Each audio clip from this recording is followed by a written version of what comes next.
ધ્રાંગધ્રા નજીક આશે કલાકાર હકાબા ગઢવીને અકસ્માત નડ્યું. બારીમાંથી આવતા રહો, બારીમાંથી આપને બચાવવા માટે શું કાબુ ગુમાવી બેઠો ગાડીનું, અને ઊંડો ખાડો હતો એમાં પડી, નદીનો ખાડો હતો એમાં. બસ જોઈજો ગાડી તો અંદર ઓલા હેઠા જવાને ફોન પણ હેઠે વરસાદ ચાલો તો કોઈ ફોન ઉપાડ્યા નહીં. પછી ગાડી મૂકીને હું નીકળી ગયો. 5 વાગે હું તો જઈ ગયો. તમને ઇન્ટરવ્યુ આપું સીધું હું.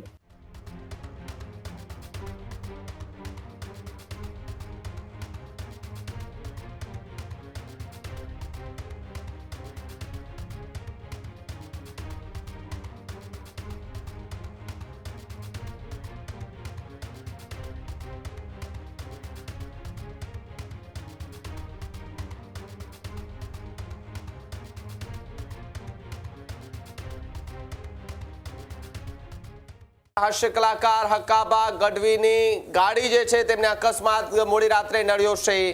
જ્યાં ધ્રાંગધ્રા નજીક હાસ્ય કલાકાર હકાબા ગઢવીને અકસ્માત નડ્યું. મોડી રાત્રે 12:30 વાગ્યા આસપાસ અકસ્માત સર્જાયો છે.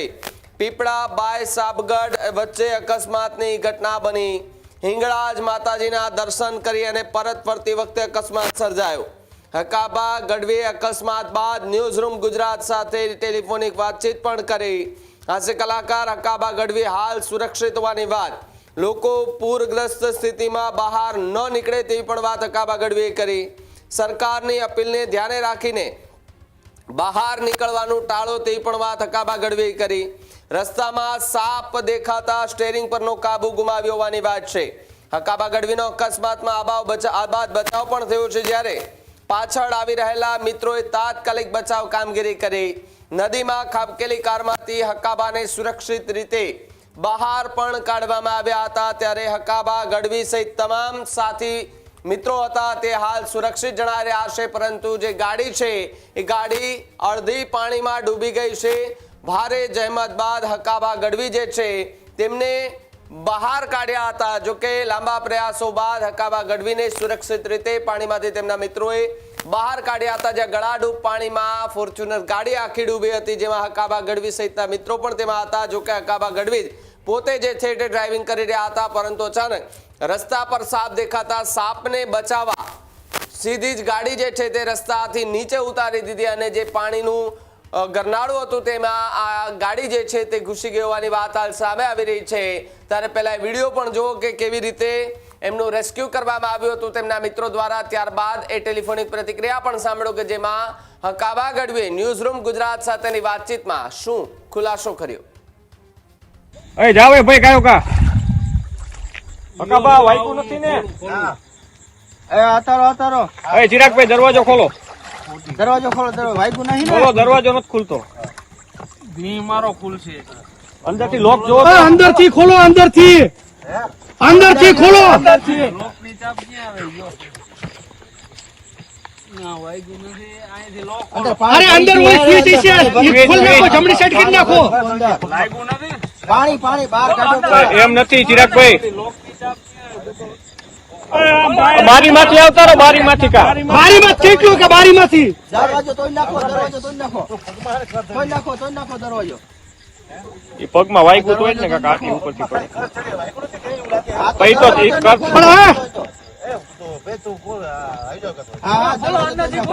અંદરથી ચિરાગભાઈ લોક જોવો ને. અંદરથી દરવાજો તોડી નાખો. ગાડી ખસતી નથી ને? ખોલો અંદરથી ખુલશે. અંદરથી આ નકર બારીએથી બહાર આવતા રહો. નકર ખોલો ને. એટલે ગાડી અંદર વહી જઈ છે તો પેલો બારીએથી નીકળી લો. ઘર ચડી ગઈ છે એમ કે ગાડી વધારે અંદર વહી ગઈ છે. બંધ છે ને ગાડી તો બંધ થઈ ગઈ. બારીએથી ગાડી લો. પાણી ભરી ગઈ છે. અહીંથી આવતા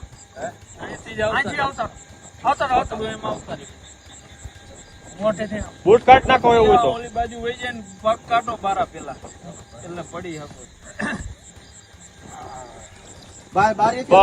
જોજો કાચ બાચ વાગે નહીં હો. બે પગ કાઢો એક આરે એટલે. ચિરાગભાઈ કાચ બાચ વાગે નહીં. ચિરાગભાઈ એમને સીટ માંથી બેન કે પેલા માથેથી બહાર નીકળો. બૂટ બહાર કાઢો, દરવાજામાં બેન પછી નીકળી શકે.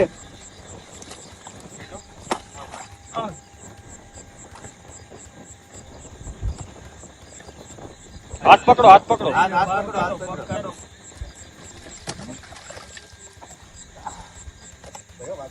વાગે હરવે, હરવે, હરવે. વાગે નહીં, જોજો, કાચનો વાગે. બસ હરવે હરવે ઊંધું ન હોય, જોજો. બસ પાણી બસ જોજો. બસ જોઈજો જોજો. પેલા હાથ પકડીને બહાર કાઢો ચિરાગભાઈ હાથ પકડી લો, બહાર નીકળી જાઓ.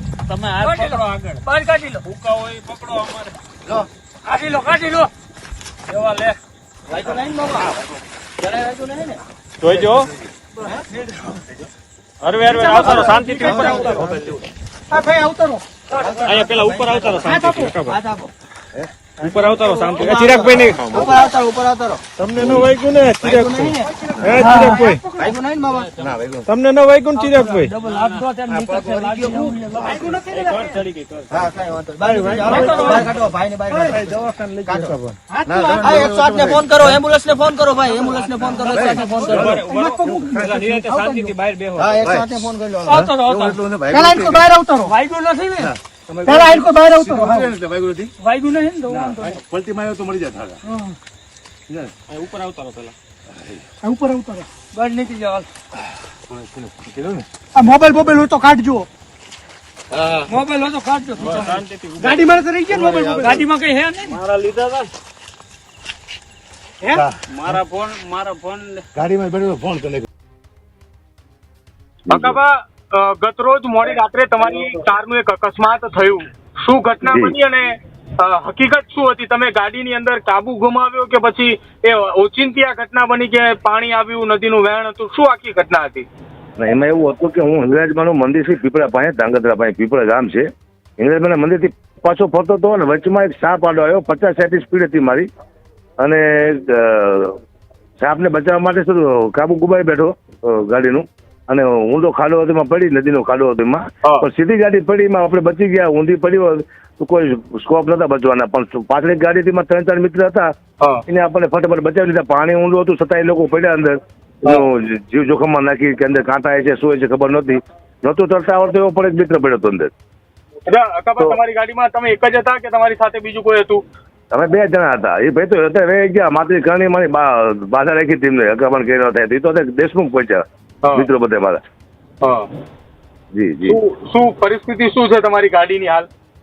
ગાડી તો અંદર ઓલા હેઠા જવાને ફોન પણ હેઠે વરસાદ ચાલો તો કોઈ ફોન ઉપાડ્યા નહીં. પછી ગાડી મૂકીને હું નીકળી ગયો. 5 વાગે હું તો જઈ ગયા. તમને ઇન્ટરવ્યુ આપું સીધું હું. અને પ્રાર્થના સરકારને અને પ્રશાસન આપણને કહે છે કે ભાઈ ધ્યાન રાખવું, આપણે નીકળવું નહીં. વરસાદનું ભૂવા પડ્યા હોય, પશુ પક્ષી આડા ઉતરે તો આ માનવું જરૂરી છે પ્રશાસનની વાત, સરકારની વાત. કારણ કે મને અનુભવ છે, હું નતો માનતો પણ બધાને કહું છું ગુજરાતી જનતાને કે રાતે ચોમાસામાં નીકળવું નહીં. સરકાર કરતા પ્રશાસન ના પાડે કે ગાડી તમે પાણી ન નાખશો તો ન નાખી. આ ખાસ ધ્યાન રાખવું. અચ્છા અકાબા, એવું માનો છો કે તમે જે માના દર્શને ગયા હતા એ માએ તમને બચાવી લીધા? પાકું માની કૃપાથી જ બેચ્યા છીએ. અને ક્યાંક ખેડૂતના આશીર્વાદ લાગી જાય છે. કોઈ ગરીબ માણસનું કામ ભૂલથી થઈ ગયું છે કે આમાં બચવાની શક્યતા હતી નહીં પેલા. અચ્છા, તમારા જે ચાહકો છે, મોડી રાત્રે જયારે અમારી પાસે વિડીયો આવ્યો ત્યારથી સતત લોકો અમારા કમેન્ટ બોક્સ ની અંદર પણ પૂછી રહ્યા છે કે અકાબાની તબિયત કેવી છે, હવે અકાબાની હાલ સ્થિતિ શું છે. દર્શકોને અને તમારા જે ચાહકો છે એને તમે શું કહેશો? એ ચાહકને છે ભાઈ મારું હાલે જ પેલા, એટલે એમને ચિંતા કરવાની જરૂર નથી. કારણ કે હું બચી ગયો છું. મને છાતીમાં ગવાંડરનો ધક્કો લાગ્યો હતો પણ એવું પગમાં થોડી કળ ચડી જતી, પણ એવું કંઈ થયું નથી. એકદમ સેફ છું, એકદમ સ્વચ્છ છું, ચિંતા જેવું છે નહીં. અને બધાના આશીર્વાદ છે એટલે મારું હાલે છે. તમારા બધાના ચાહકોના આશીર્વાદથી મારું હાલે છે બેટા. બિલકુલ, આભાર અકાબા. ખેડૂત ભાઈઓ છે ખેતરમાં ડ્રોન ઉડાવતા હોય છે ત્યારે આપણે એક પ્રશ્ન સતાવતો હોય છે કે જે આપણે અત્યાર સુધી જીપીએસ ટેકનોલોજી વાળા ડ્રોન વાપર્યા છે, જેથી કરીને મોબાઈલ ટાવર છે અથવા તો હાઈ ટેન્શન લાઇન પસાર થતી હોય, કોઈ વૃક્ષો હોય, ત્યારે જે જીપીએસ ટેકનોલોજી વાળા ડ્રોન છે એમાં ટકરાય અને ટ્રેસ થાય છે. પણ એગ્રીવન લાવ્યું છે જીએનએસએસ ટેકનોલોજી ડ્રોન, જેથી કરીને એ ડ્રોન છે એ કોઈ જગ્યાએ ટકરાય નહીં, પોતાની રીતે જ ડિસિઝન લે છે અને મૂવ થઈ જાય છે. જેથી કરીને જીએનએસએસ ટેકનોલોજી ડ્રોન છે એ વાપરવાનો આગ્રહ રાખો.